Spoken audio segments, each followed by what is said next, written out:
decíamos, tenemos como dos grandes temas para hoy.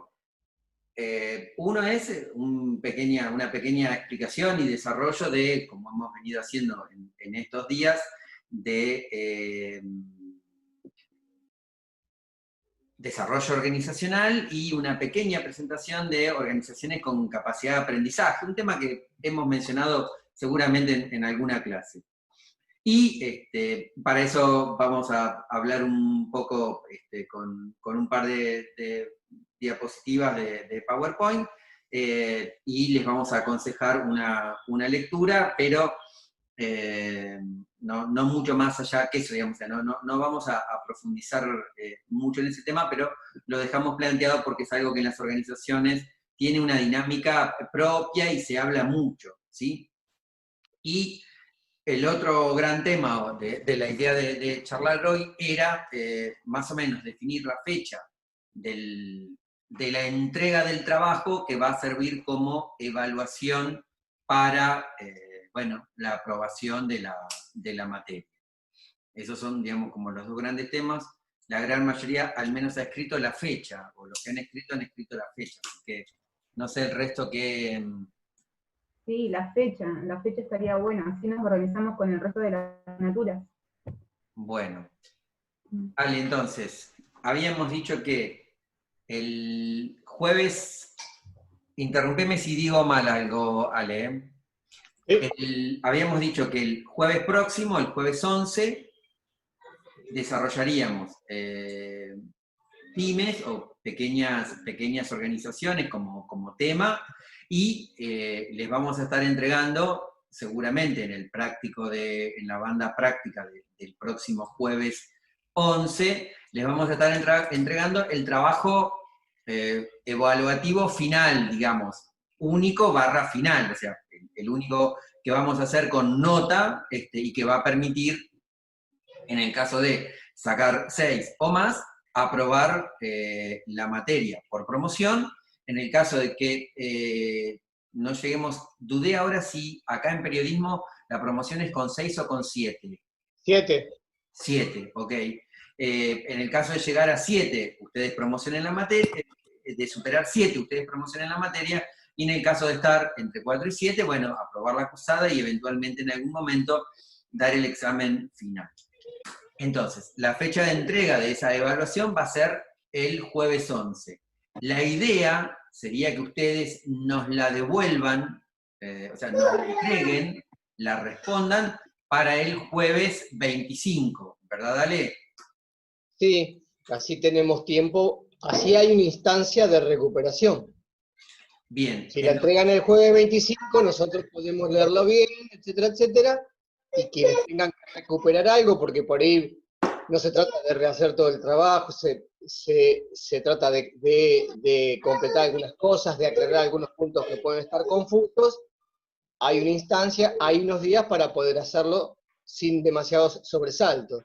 Pero a mí lo que me gustaría puntualizar es que la mecánica no va a ser distinta a lo que venimos haciendo. O sea que no requiere, digamos, que no va a haber sorpresas. Yo entiendo que en 2 semanas están en condiciones de poder hacerlo. Sí, decime. ¿Alguien estaba por decir algo? ¿Romina puede ser? No. Vamos a preparar. Ah, Romina está con el nene, está bien. Ok. Bueno, también el nene puede decir algo, tal vez Sí. no. Que de hecho se estaba expresando, ¿eh? De hecho se estaba expresando. Y bueno, vieron que los chicos tienen cada vez a menos edad más estímulos. Lamento los que son papás o mamás o van a hacerlo, pero cada vez están más estimulados para todo, digamos, ¿no?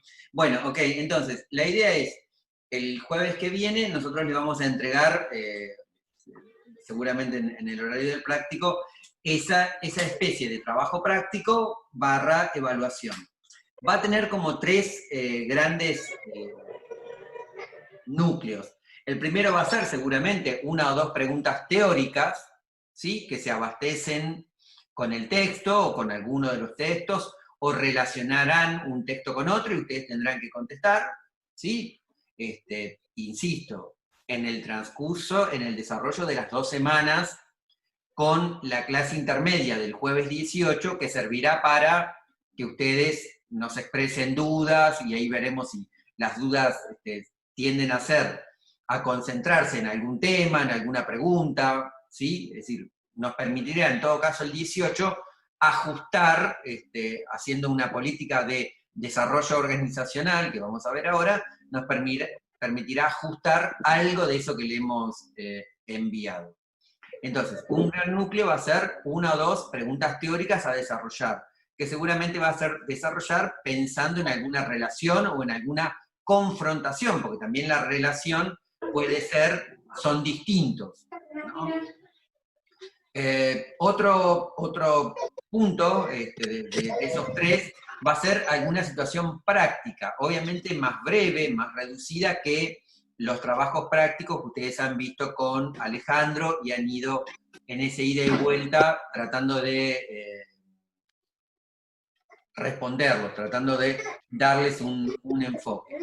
¿Sí? Una situación práctica más breve, claro está.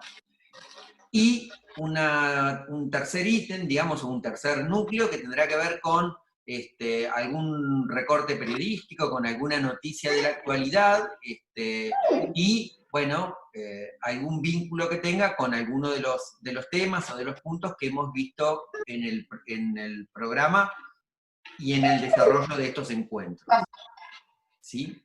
Entonces, esos 3 grandes bloques, como se usa ahora en algunas materias, van a formar parte del trabajo que nosotros le vamos a entregar el jueves 11, y que ustedes tendrán para entregarlo hasta el jueves 25. ¿Sí? ¿Qué nos va a permitir a nosotros eso? Tener para el encuentro del jueves 2 una devolución, una idea de acompañamiento más necesidad tal vez de profundizar algo, de ajustar algo, y eso nos va a permitir que ustedes reelaboren, si es necesario,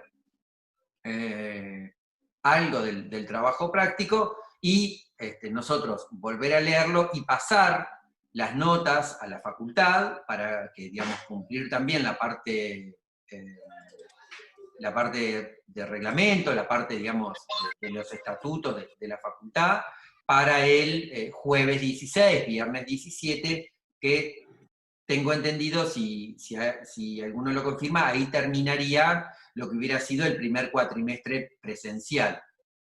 ¿Sí? Entonces, de esa manera entendemos, salvo que ustedes quieran proponer algo distinto, no estamos cerrados, lo charlamos con Alejandro hace un ratito, no estamos cerrados a eso. Si ustedes quieren proponer algo distinto que permita acoplarnos con la idea de cerrar la materia en la última semana de este cuatrimestre, es decir, hay algunas materias que han pedido, avisado, que tal vez estén entregando las notas finales después de las vacaciones, como para contar con alguna semana más de tiempo. Nosotros no nos inclinaríamos por esa opción. Nosotros preferiríamos la seguridad para todos, pero básicamente para ustedes, de que terminamos el cuatrimestre físico con la entrega de las notas, eventualmente de que ustedes cursen una materia correlativa, de que no haya una materia correlativa, digamos, pero que en esa última semana de julio, bueno,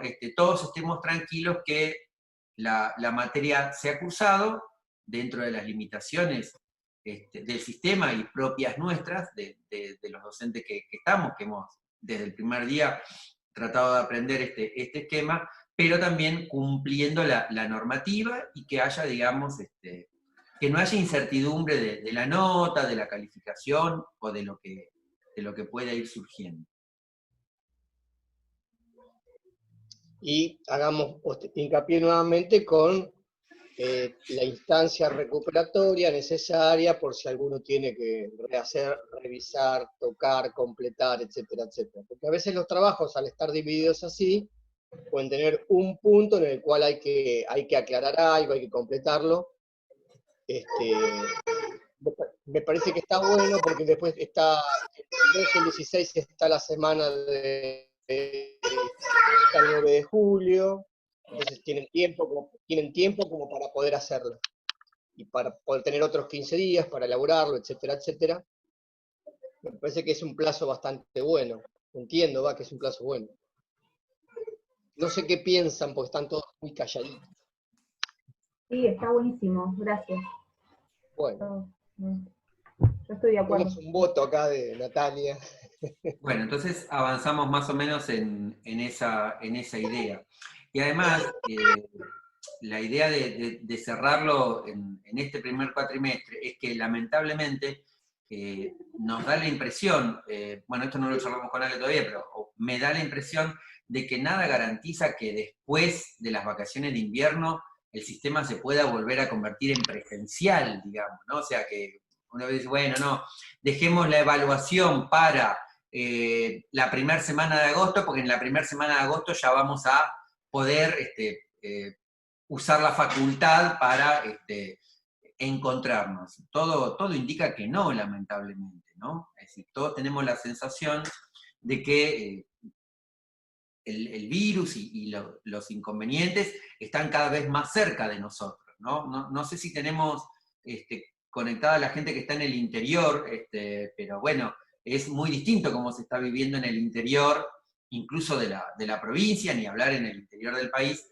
esta situación, digamos, ¿no? O sea, acá nos sentimos cada vez con la enfermedad más cerca, y bueno, potencialmente más afectados, y en el interior, digamos, ya hay, en la mayoría de los lugares ya hay habilitación hasta de reuniones de 10 personas. Eso no podría ser, por ejemplo, para dar clases, pero sí podría ser para una evaluación, porque, bueno, eso no lo aclaramos. El trabajo es individual, ¿sí? El trabajo es individual. Sí. Bien.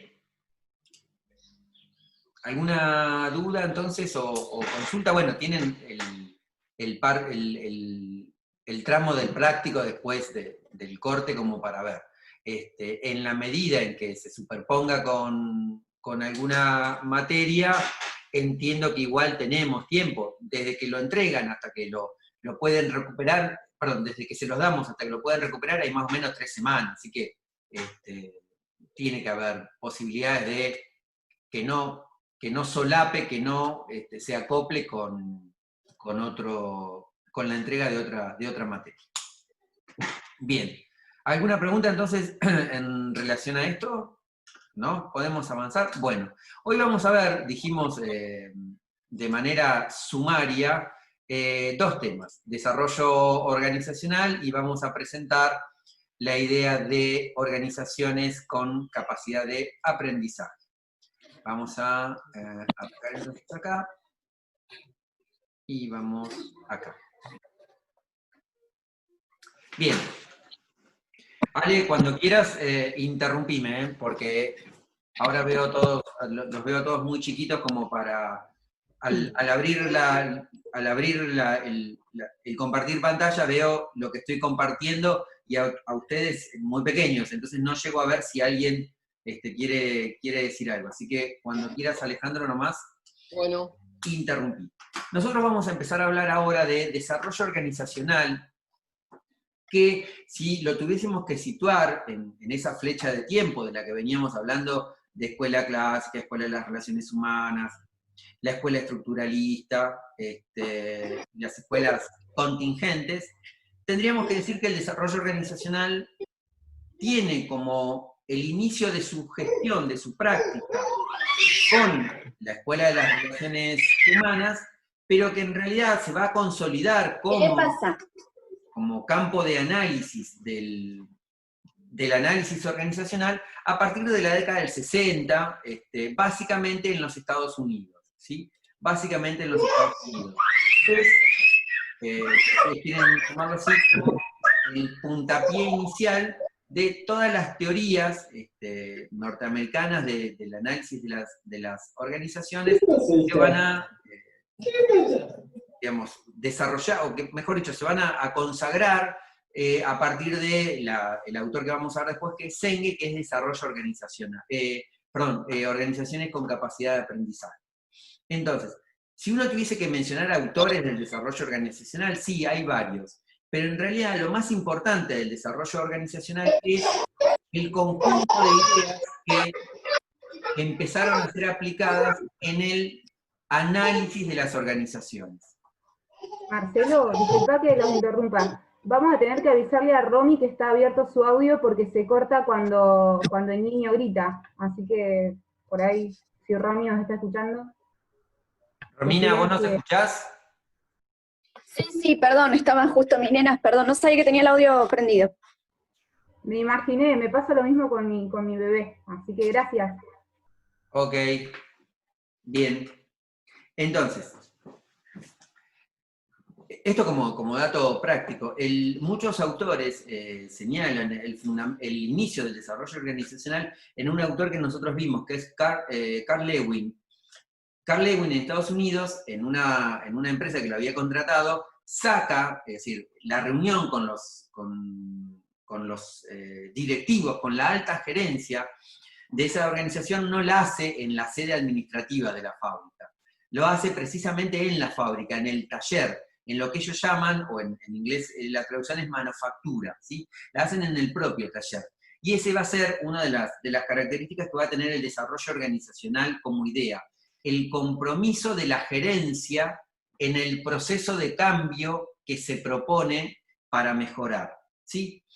Básicamente el desarrollo organizacional combina 3 factores que, si bien estaban presentes en la teoría de las relaciones humanas y que si bien estaban presentes en el estructuralismo, acá van a aparecer como sumados, ¿sí? Como relacionados para potencializar los recursos de la organización.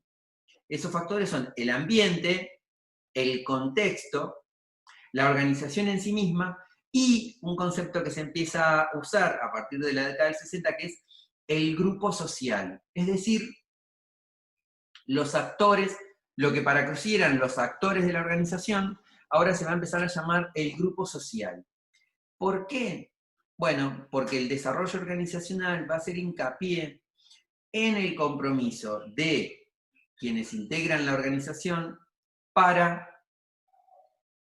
apoyar, para orientar favorablemente ese proceso de cambio que es la base misma, el objetivo mismo del desarrollo organizacional.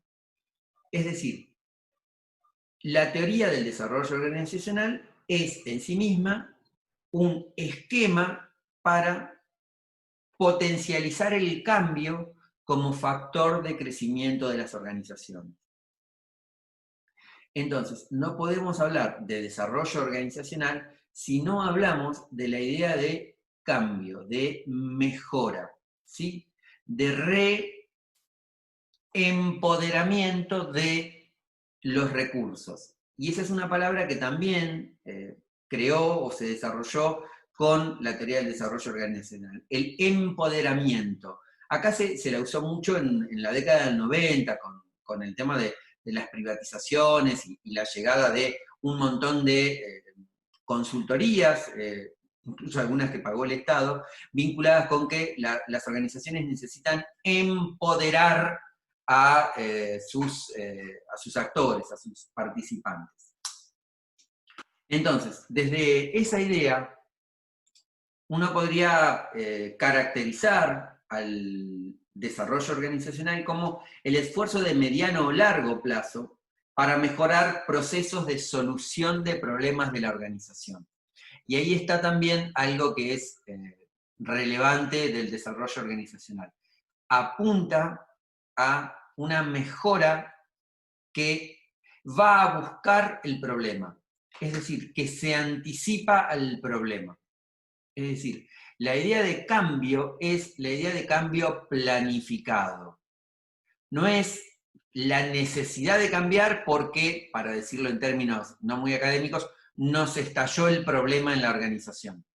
Cuando hablamos de desarrollo organizacional, nos tenemos que hacer la idea de cambio planificado, de proceso, ¿sí? Y ese cambio no puede ser algo inmediato. ¿Por qué? Porque uno de los aportes del desarrollo organizacional es que el cambio debe transitar etapas, en una especie de regla proporcional, en el sentido que cuanto más veloz queremos en la organización que se produzca el cambio, mayores resistencias el cambio crea. Por eso el desarrollo organizacional va a buscar el problema, ¿sí? Va a tratar de anticipar dónde puede estar el punto flojo, el punto crítico de nuestra organización. Esa idea, hay que ser francos, nace, pero se consolida no solamente en las organizaciones vinculadas con la defensa. Esa idea de ir a buscar el cambio, de anticiparlo, nace, ustedes piensen que la década del 60 es la época de la plena Guerra Fría, ¿no? Es decir, en la cual Estados Unidos y la Unión Soviética se preparaban, digamos, definiendo, bueno, escenarios muy críticos, escenarios muy bélicos. Entonces, ¿cuál era la mejor estrategia? Anticiparse a lo que podía ser crítico. ¿Y qué era lo crítico en ese esquema? Lo que el otro podía avanzar. O sea, lo crítico era mi retraso en relación al otro. ¿Sí? Insisto, el desarrollo organizacional se va a aplicar no solamente a manufacturas, a organizaciones vinculadas con el desarrollo de la defensa, va a abarcar todo, pero esa idea, ¿sí?, de anticiparse al punto crítico es una idea que nace del desarrollo, si ustedes quieren, bélico, del desarrollo para la defensa, que tanto el Estado norteamericano, básicamente el Estado norteamericano, es una teoría bien norteamericana, trataba de llevar adelante. Entonces, hasta acá vamos, ¿sí? La idea de desarrollo organizacional vincula necesariamente una especie de proceso con etapas. Yo ahí mencioné algunas para que las entiendan. Diagnóstico, planificación, implementación y evaluación. Vamos a agregar, ahora en un ratito, que el aporte que hace el desarrollo organizacional a esas etapas es la retroalimentación.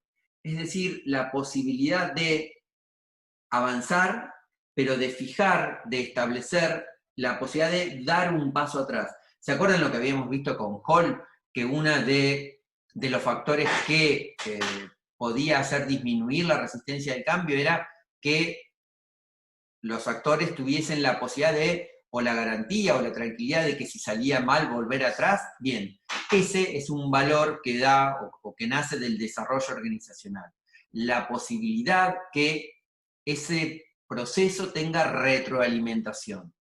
¿De dónde va a venir la retroalimentación? Bueno, de lo que va pasando cuando lo ponemos en marcha, al plan, al cambio, ¿sí? Eso es algo que tenemos que destacar, y que a ustedes, si van a ser consultores, les va a convenir tener en cuenta y siempre mencionarlo en alguna propuesta de trabajo para una organización, ¿sí? Bueno, hacemos esto, pero también dejamos un margen abierto de tiempo, de recursos, para analizar, para evaluar y volver atrás.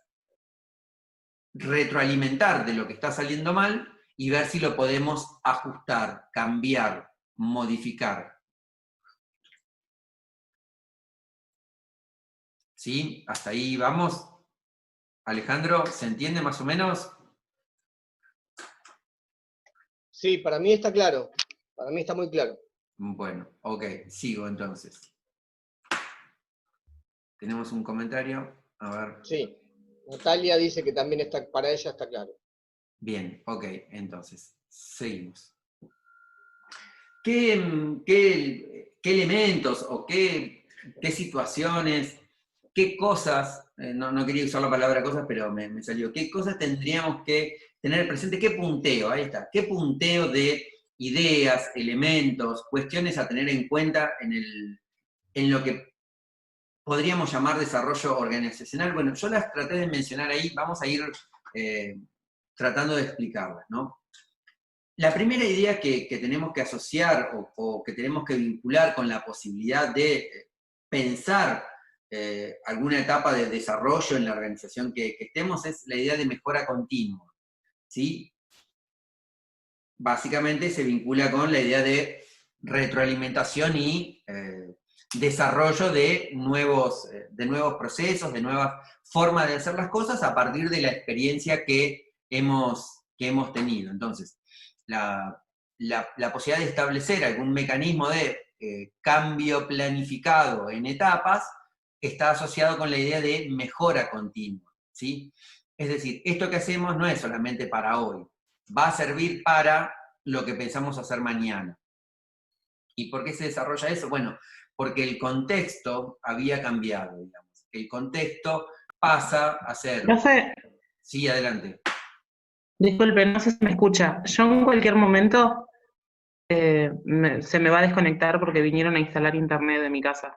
Así que en cualquier momento se va a cortar mi comunicación. Aviso por si no aparezco o algo así. Bueno, ok. En todo caso, después, si te habilitan el servicio, nos volvés a encontrar, o después en el práctico. Alejandro, creo que marcaste reunión a las 12, ¿no? Sí, a las 12.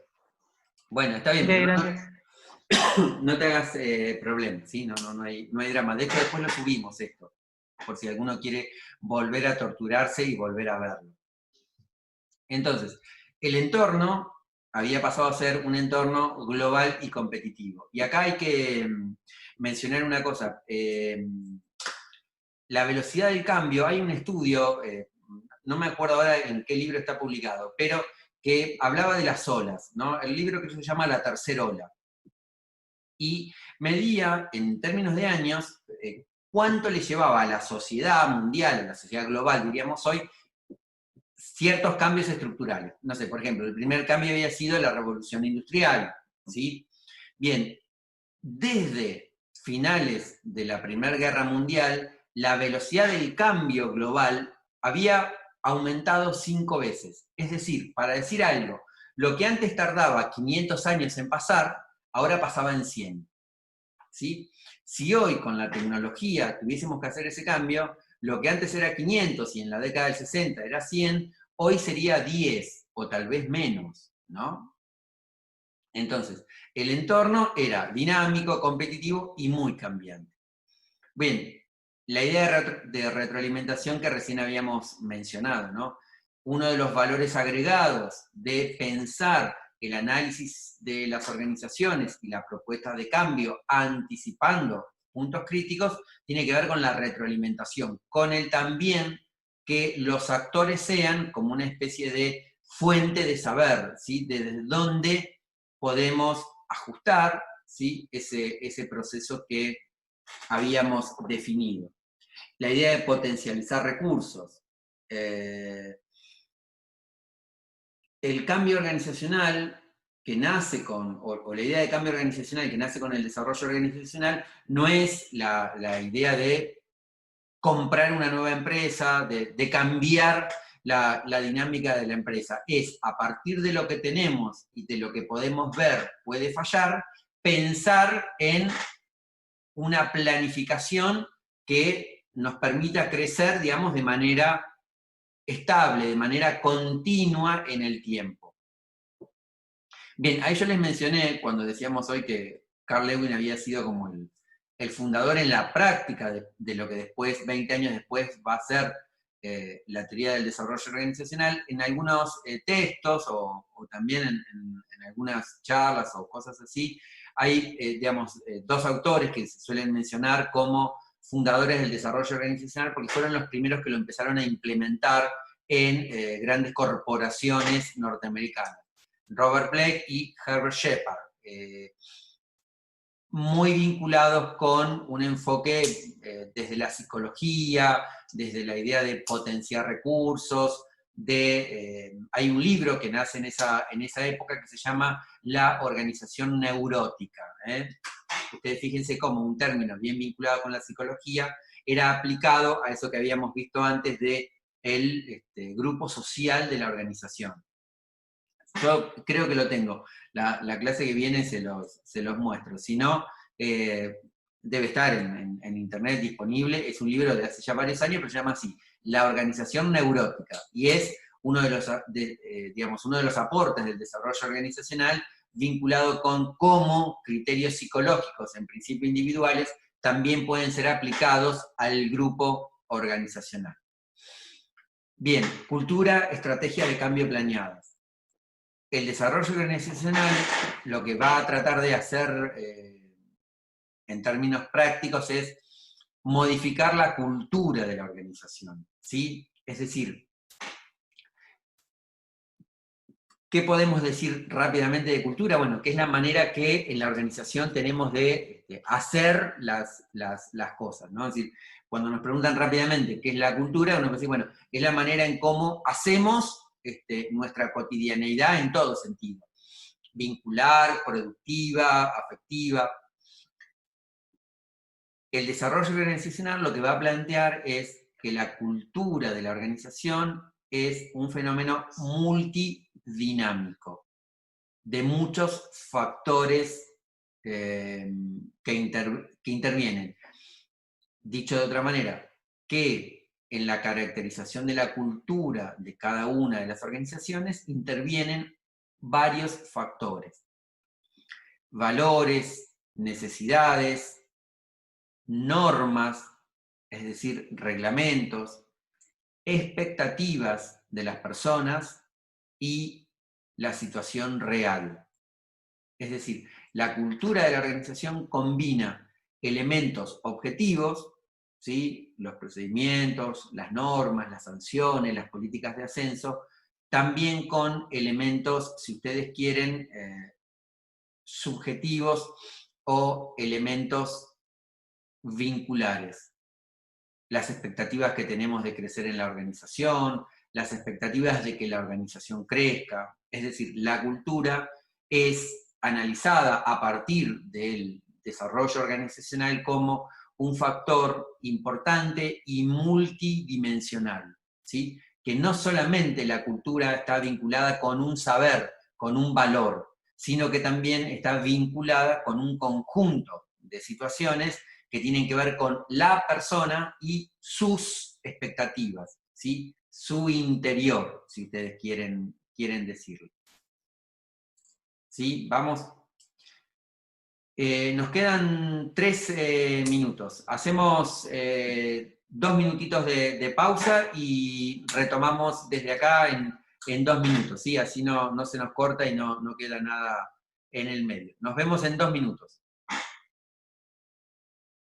Entonces, habíamos dicho que el objetivo del desarrollo organizacional era establecer estrategias de cambio planeadas dentro del ambiente cultural, ¿sí? O de las pautas culturales que se desarrollan en esa organización. Es una manera un poco más desarrollada de indicar o de tomar la idea que habíamos visto en Hall de que el cambio no debe ser impuesto, ¿sí? Es decir, algún grado de convencimiento de la necesidad de cambiar tienen que tener los integrantes del grupo social de esta idea que había desarrollado o había planteado esta nueva escuela o esta nueva manera de analizar las organizaciones. El recurso humano pasa a ser un factor diferencial. Es a partir de la década del 60 que se empiezan a definir ciertas pautas para el análisis de los recursos humanos como un valor competitivo.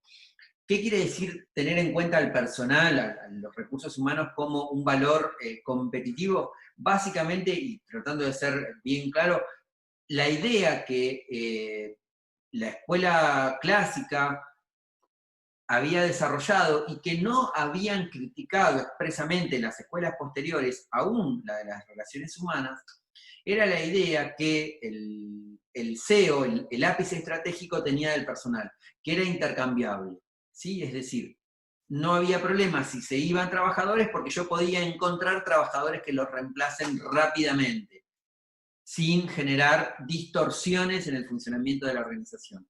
Bien, esa idea, a partir de la especificidad del conocimiento, que seguramente lo han visto en alguna de las materias del profesorado, o para quienes cursen algo más vinculado con la pedagogía, empieza a hacer cuerpo en las organizaciones a partir de la década del 60, del desarrollo organizacional.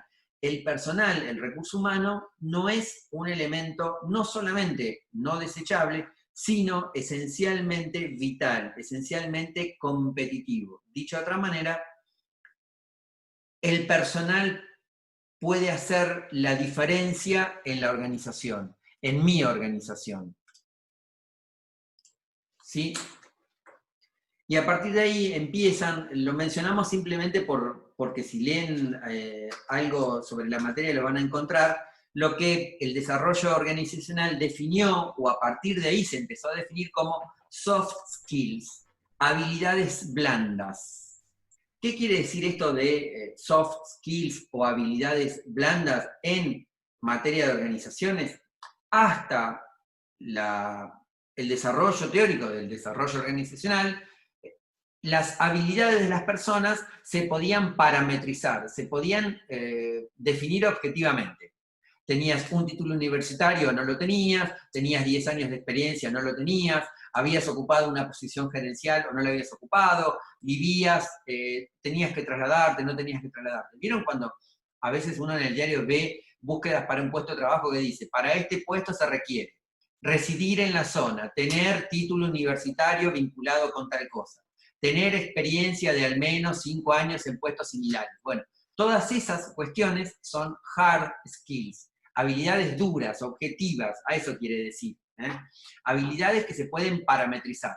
Tengo 10 años de antigüedad en un puesto similar, me puedo postular, una palabra de recursos humanos, me puedo postular, me puedo presentar, no tengo 10 años, no llego. ¿Sí? ¿Tengo título de licenciado en comunicación social o no tengo título de licenciado en comunicación social? Bien, el desarrollo organizacional va a darle más hincapié, va a hacer hincapié en las soft skills, en las habilidades blandas, en distintas capacidades, distintas habilidades, por eso skills, distintas competencias que el trabajador o la trabajadora puede desarrollar independientemente de tener o no las competencias duras. No sé, para darles un ejemplo para que lo entiendan, una idea central del desarrollo organizacional es que no necesariamente las habilidades duras me garantizan las habilidades blandas. Por ejemplo, se requiere título de abogado, título de contador, título de licenciado en comunicación social. ¿Yo estoy graduado o no estoy graduado? Ahora, ¿ese título me puede garantizar de alguna manera, o le puede garantizar de alguna manera a la organización, por ejemplo, tener habilidad para el trato interpersonal y la resolución de conflictos, que es una variable que normalmente las organizaciones tratan de evaluar en quienes contratan? A ver, esta persona, más allá de tener el título de, ¿puede tener capacidad de vincularse con el resto de sus compañeros? ¿Puede ejercer liderazgo si tiene que ocupar una posición de jefatura o algo así? Bueno, eso lo evalúo. A eso se le llama soft skills, es decir, no necesariamente dependen de algo cierto o no cierto. Puedo tener el título, pero no necesariamente ser un líder, ¿sí? Alguien que guía, que lleva adelante al grupo con el cual me toca trabajar. Esa idea de que no necesariamente los parámetros objetivos para reclutar personal garantizan el desempeño, se la debemos a la idea del desarrollo organizacional. ¿Fui muy rápido o lo dije muy difícil? ¿No? ¿Se entendió? Bien. Esperen que tengo que abrir la pantalla para los mensajes escritos. Ok, bien. Bueno, Ale, más o menos está. ¿Coincidís con lo que yo dije o...? Para mí está claro, estaba viendo justamente si había alguna algo en el chat. Pablo dice que también. Para mí está muy claro. Bueno, ok. Entonces, y ya digamos, no, vamos a tratar de resumirlo porque ahora ya viene organizaciones con capacidad de aprendizaje. Entonces, la variable emocional es, en materia de relaciones, de vínculos, de comunicación, un elemento que el desarrollo organizacional define como crítico, como elemento central. Hoy le diríamos como elemento núcleo. Y precisamente ese avance de la teoría del desarrollo organizacional y la idea de cambio planificado y la idea de retroalimentación en el proceso de un cambio planificado, que toma a la variable emocional, es decir, al aporte de ese grupo social que se forma dentro de la organización, es el avance que aporta indiscutiblemente al análisis de las organizaciones, el desarrollo organizacional, pero también se convierte como en la crítica más despiadada, si ustedes quieren hacer, que se le hace a la teoría del desarrollo organizacional, porque, forzando la idea, quienes critican a la teoría del desarrollo organizacional lo que van a decir, bueno, convierten a la organización en una especie de terapia en la cual parece que es mejor el que más capacidad tiene de mostrarse con sus defectos. Esta idea nace o tiene su hincapié que hubo muchos desarrollos aplicados de la teoría del cambio planificado que hacían mucho hincapié en esta idea de los temores, las expectativas, las frustraciones que las personas tenían en la organización. Y, como ustedes vieron, todo es una ola y contraola.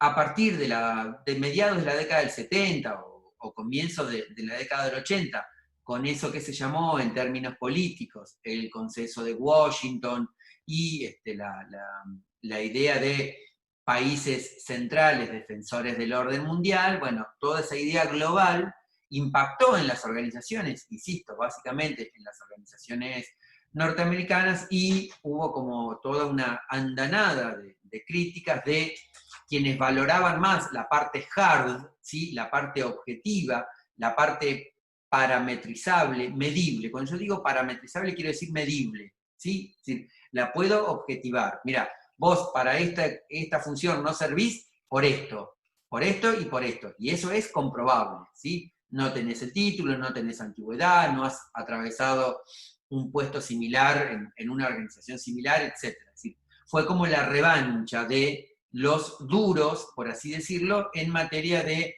organizaciones. Bueno, acá no importa tanto el confort con tu interior, sino que lo que importa es lo que la organización define. Vos te ajustás, podés seguir, no te ajustás, vas a quedar fuera de la organización. Esa ola, digamos, de los avances del desarrollo organizacional y la contrarrespuesta, básicamente, de las teorías duras, incluso dentro del desarrollo organizacional, porque lo que no se criticaba era la idea de cambio planificado. Se criticaba los aportes de la retroalimentación, que tenían muy en cuenta las expectativas, necesidades, frustraciones de los participantes, de los actores, en términos de Crozier, del grupo social, si tuviésemos que hablar en términos de las ideas del desarrollo organizacional.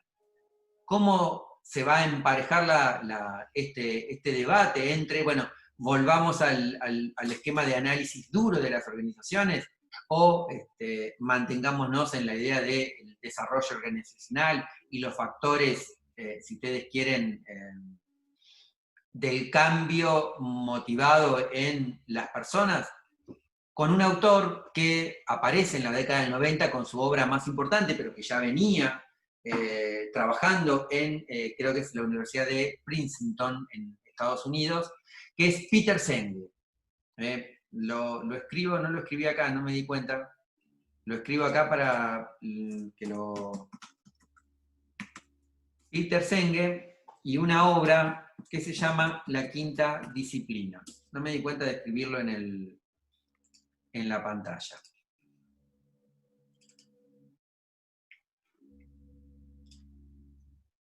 Acá estamos.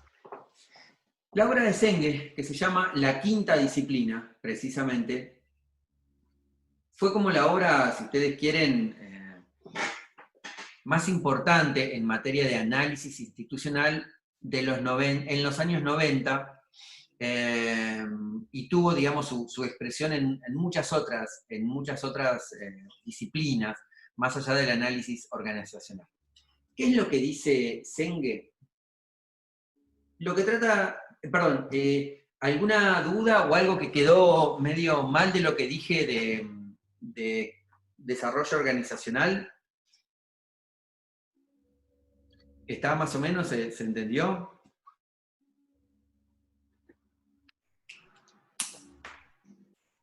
Bien. Sí, por acá perfecto. Bien. Ale, vos querías, me olvidé de algo, ¿querías agregarle algo? No, estaba mirando a ver si había alguna, no, veo que quedó claro, no, para mí quedó claro. Bien.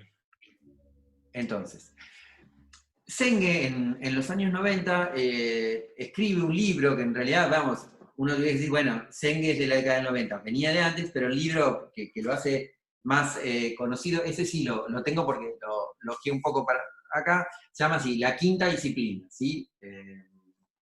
Es un libro no muy extenso, pero interesante, digamos, ¿eh? En aquel momento fue más que interesante.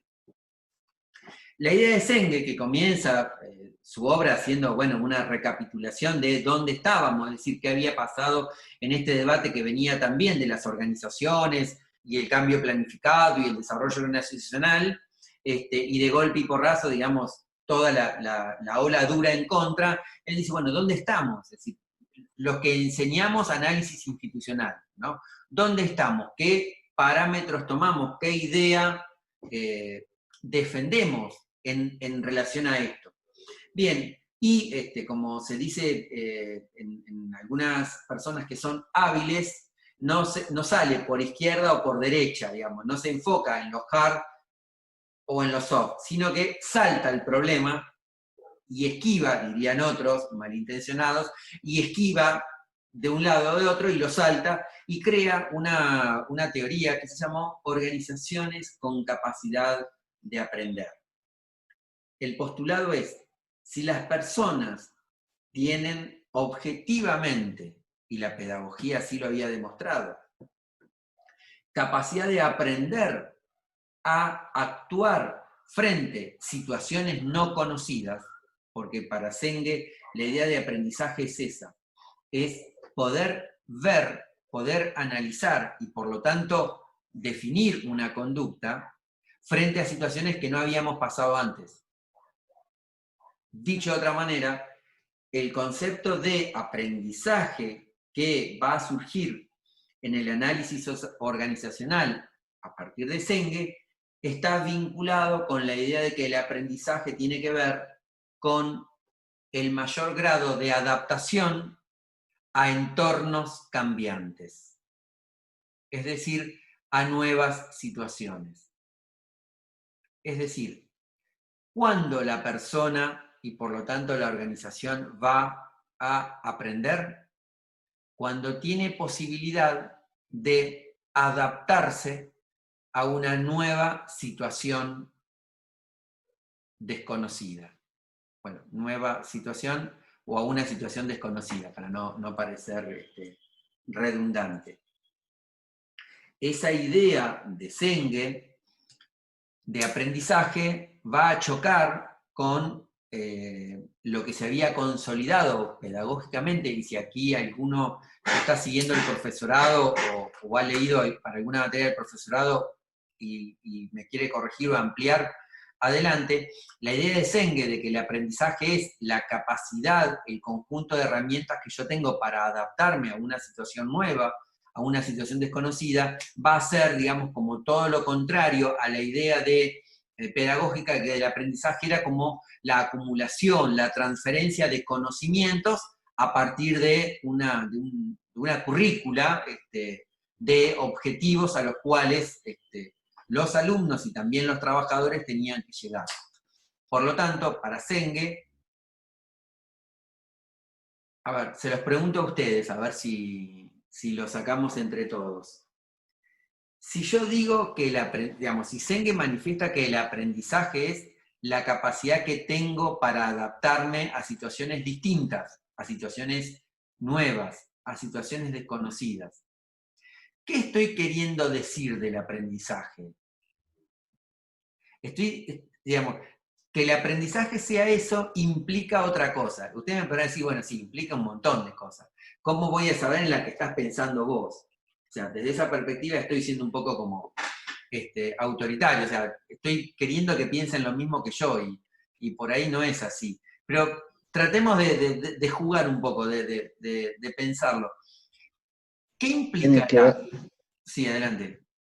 Digo, tiene que ver por ahí con el dinamismo que tienen las organizaciones, con lo dinámico y que... está jodiendo un perro. No, con eso, con el dinamismo que tienen las empresas, las organizaciones, y entonces el aprendizaje está como, tiene que estar constantemente actualizándose. Sí, está muy cerca de lo que yo pensaba, pero lo que vos pensaste está muy bien, sí. Sí, yo anoté 2 palabras en una hoja que encontré: dinamismo y actualización, que después, si nos dejás, las vamos a volver a usar. ¿Alguien se le ocurre otra idea? ¿No? Bueno. Yo voy a tratar de vincular lo que decía nuestro compañero con lo que yo pensaba. Yo trataba de apuntar, insisto, tal vez mal, porque no necesariamente usted tiene que pensar lo mismo que yo trataba de apuntar a esto. Si nosotros decimos que, y coincidimos con Senge, que la capacidad de aprender tiene que ver, en definitiva, con la capacidad de adaptarnos a situaciones que no conocíamos, ¿sí? a nuevas situaciones, es decir, que la dinámica de las situaciones, ¿sí? La dinámica de las situaciones tiene que ver con aprender, actualizarnos de una manera distinta que lo veníamos haciendo. La idea de Senge, que entiendo yo está detrás de ese aporte, es que no siempre aprendemos igual. Es decir, si el aprendizaje es la capacidad de adaptarnos a situaciones que no conocemos, a situaciones distintas, quiere decir que hoy tal vez me toque aprender de una manera y que mañana tal vez me toque aprender de otra manera, porque la situación es distinta. ¿Sí? Es decir, tal vez haya situaciones en las cuales me toque estudiar formalmente, usar el sentido más clásico de la palabra aprender, incorporar conocimientos, y tal vez haya situaciones en las cuales me toque más interactuar con quienes trabajan conmigo. ¿Sí? Es decir, no sé si lo puedo explicar, pero trato de apuntar a esto. Si entendemos que parte del aprendizaje es adaptarnos a una nueva situación, también estamos diciendo implícitamente que de la manera que aprendimos hoy, tal vez tengamos que aprender distinto mañana. ¿Sí? Ale, ¿se entiende? Vos que también hiciste el profesor.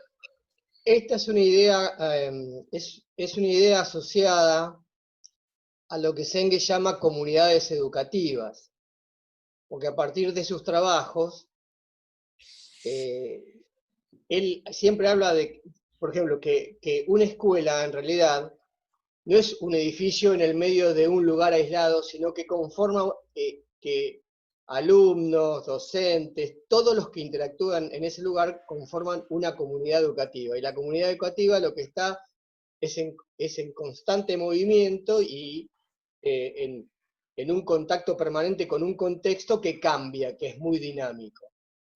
Y tiene que ver con eso, porque él habla justamente, estaba viendo los ítems que vos pusiste, aprendizaje en equipo. Sí, tiene que ver con eso, pero tiene que ver también con dar lugar a distintas formas de enseñanza y aprendizaje.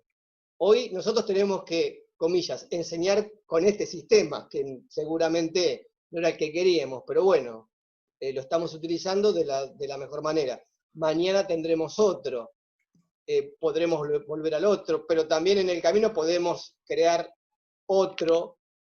Antes uno iba a la facultad y las clases eran más estructuradas, ahora uno intenta que haya por ahí una participación más permanente por parte de los alumnos. A mí me gusta decir que está bueno equivocarse porque de esa manera uno aprende, y antes cuando uno se equivocaba por ahí sentía hasta cierto pudor en preguntar, etcétera, etcétera. Sí, o había como una sanción. Exactamente. Digo, esto tiene que ver con porque Senge también tiene un trabajo, no me acuerdo el libro, porque lo vimos hace mucho, cuando hice el profesorado, que habla específicamente de las experiencias en los colegios. Y en las escuelas norteamericanas de los barrios más complicados, digamos. El tipo apuntó mucho a trabajar ahí, a ver qué era lo que pasaba ahí. En donde ahora tenemos los problemas, bueno, que se reflejan en los medios. Él hizo mucho hincapié ahí. ¿Qué papel tiene la escuela ahí? ¿Es solamente un lugar para que los tipos vayan un rato y se salgan de la calle, o puede jugar otra cosa? Entonces él habla mucho de comunidades educativas y de aprendizaje en equipo. Bien, Bueno. yo tampoco me acuerdo el nombre del libro, pero ese libro fue bastante criticado en Estados Unidos porque Senge llega como a una idea, a una conclusión de que el progreso, ese valor tan norteamericano, ¿no? tan yanqui en el peor sentido de la palabra, el progreso no ajusta, no elimina inequidades, nosotros le diríamos desigualdades, el progreso no elimina desigualdades, sino que, dice Senge, y ahí es donde le dieron con un hacha, disculpen la expresión, sino que parece que las necesita, ¿no? Eso fue como todo un ataque a la filosofía norteamericana de que hoy podemos ser desempleados y mañana podemos ser CEO de nuestra propia empresa, digamos, ¿no? Lo vamos a buscar el nombre del libro, yo tampoco me lo acuerdo.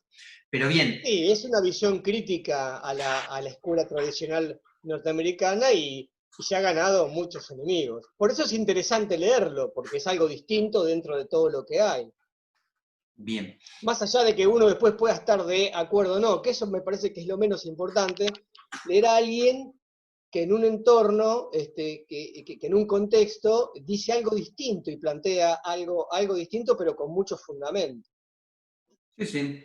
Bien, lo que entonces, para Senge es central, y sería la idea que nosotros recordemos de esta materia, es que lo que es aprender para una organización puede ser distinto para otra organización, que no podemos unificar, ser autoritarios en entender que, bueno, todos aprendemos de la misma manera, ni en el plano individual, ni en el plano, digamos, de la organización.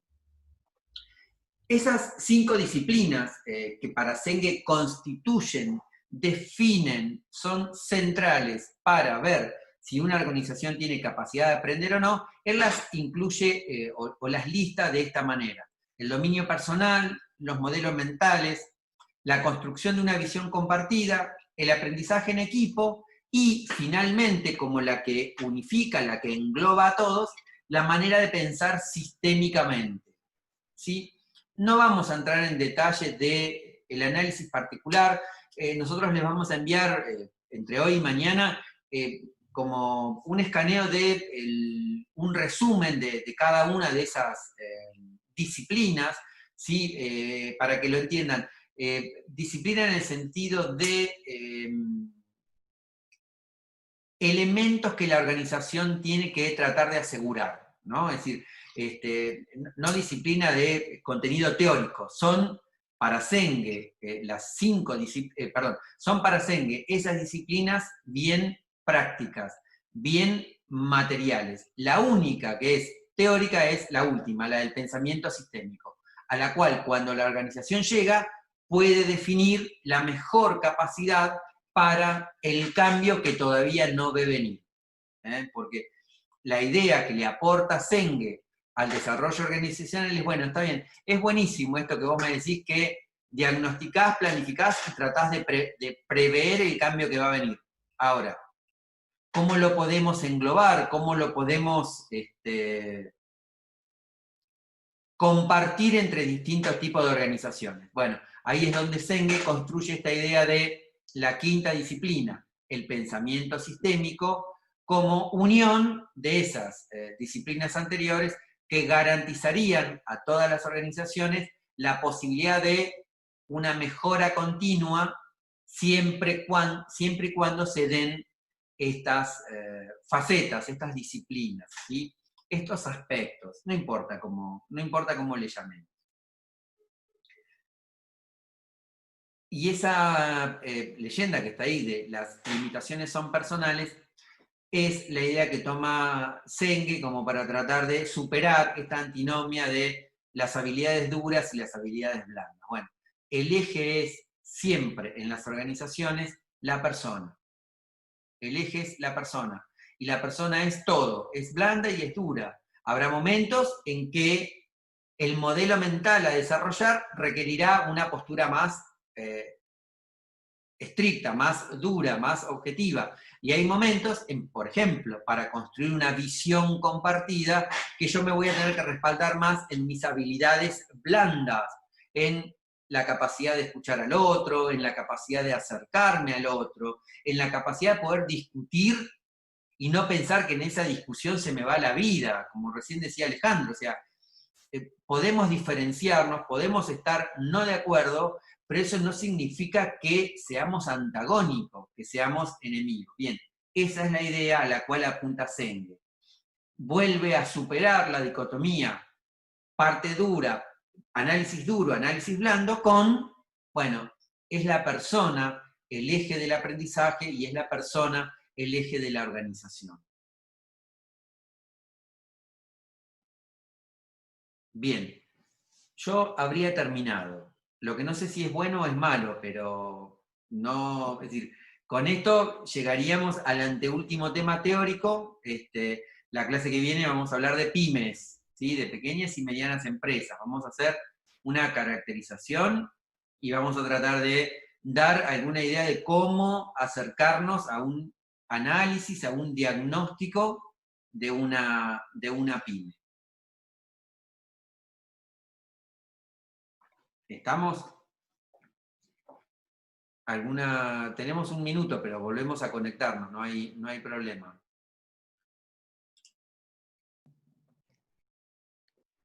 No, una pregunta por ahí. Adelante. Cortito. En esto de que los postulados dicen que, bueno, no todas las organizaciones aprenden de la misma forma, ni siquiera los individuos, eso lo advertimos en el diagnóstico que nosotros hacemos en la organización, ¿no? Las particularidades que tiene y a partir de eso elaborar las estrategias, las herramientas más adecuadas. Si se nos corta, nos volvemos a conectar igual para tratar de desarrollar esto. En realidad... Entiendo la pregunta desde el lado de los trabajos prácticos, porque en los trabajos prácticos que nosotros les hemos dado, ellos tienen la libertad de elegir cómo actuarían. Y sí, hay posturas muy diferentes, pero lo interesante es que están todas fundamentadas. Por ahí podemos discutir, estar de acuerdo o no estar de acuerdo, pero no quedan en el aire. No, yo haría esto, por esto, para recorrer este camino. Yo haría esto otro, justamente también para lograr esto, digamos. Hay posturas diferentes, los razonamientos tienen mucha lógica, y, digamos, también es un ejercicio, es una propuesta que tiene que ver cómo uno ve la organización. Yo al menos lo veo desde esa perspectiva.